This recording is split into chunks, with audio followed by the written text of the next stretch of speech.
Well, well, well. Just when you thought British politics couldn't get any spicier, Kemi Bedenoch has decided to poke the bear that is Keir Starmer with a very sharp stick. And that stick? A £50 billion black hole that's got everyone at Westminster running around like headless chickens. Today we're diving into the political equivalent of a heavyweight boxing match, except instead of gloves, they're throwing tax thresholds and spending cuts at each other. Buckle up, because this is about to get messy. Welcome back to British Tribune for another breaking news. Kindly hit the subscribe, like, and share button for another daily news. Picture this. You're balancing your household budget, and suddenly you realize you're £50 billion short. That's not a rounding error. That's not loose change down the sofa cushions. That's the kind of financial catastrophe that makes your mortgage advisor break out in a cold sweat. Welcome to Britain in 2025, where the National Institute for Economic and Social Research has just dropped a bombshell that's got politicians scrambling faster than MPs heading to the bar at closing time. The NIESR has calculated that by 2029-30, the UK needs to find £51.1 billion through higher taxes and spending cuts. That's not just to tackle the expected £41.2 billion budget deficit, but also to create a £9.9 billion buffer against economic shocks. Think of it as Britain's financial emergency fund, except we're currently about as prepared for emergencies as a chocolate teapot. Now, enter stage right, Kemi Bedenoch, the Conservative leader who's clearly decided that subtlety is overrated. She's written to Prime Minister Starmer with all the diplomatic finesse of a brick through a window, demanding he commits to ending the freeze on tax thresholds by 2028. Why? Because keeping those thresholds frozen is like slowly turning up the heat on a frog. Before you know it, more pensioners and low-income workers are getting dragged into the tax net without even realizing they've crossed the line. Badenoch's letter reads like a greatest hits collection of political accusations. She's essentially telling Starmer, you promised not to hurt working people, but here you are, wielding the tax hammer like Thor on a particularly bad day. The Tory leader is arguing that extending the threshold freeze would be, and I love this phrase, a direct breach of your manifesto commitment not to raise taxes on working people. It's political speak for gotcha. But here's where it gets interesting. Starmer finds himself caught between a rock and a hard place that's been painted bright red. On one side, you've got the mathematical reality of a £50 billion shortfall. On the other, you've got election promises that are starting to look about as reliable as British summer weather. It's like promising your kids a trip to Disneyland and then realizing you've spent the vacation money on fixing the boiler. Badenoch isn't just pointing out the problem.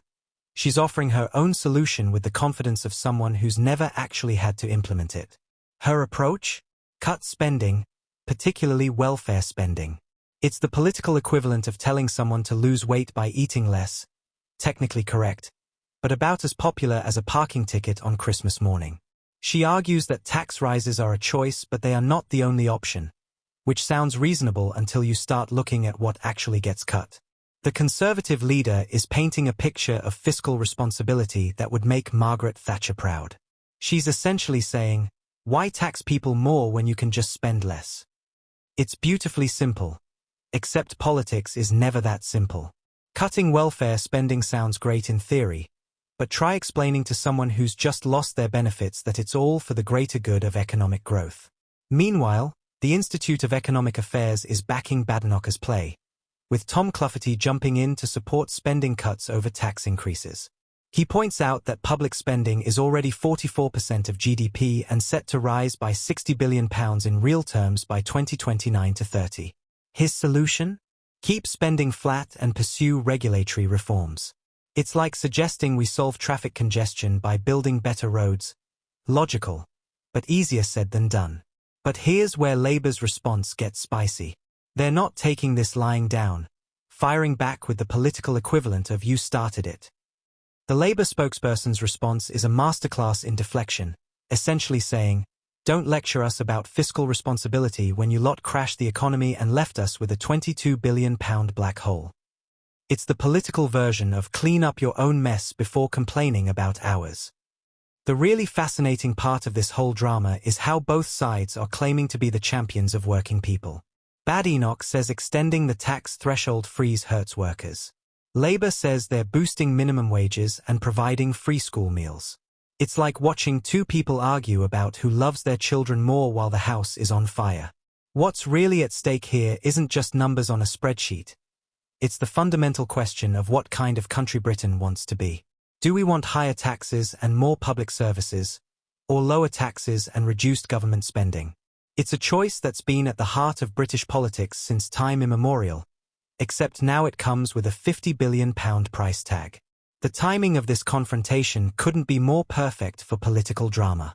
Starmer's government is still in its honeymoon period, but honeymoons have a nasty habit of ending when the bills start arriving. Badenoch, meanwhile, is establishing herself as the opposition leader who's not afraid to throw punches. It's political theatre at its finest, except the audience, that's us, are the ones who'll be paying for the tickets. The threshold freeze issue is particularly clever politics from Badenoch because it's technically a tax rise without actually raising tax rates.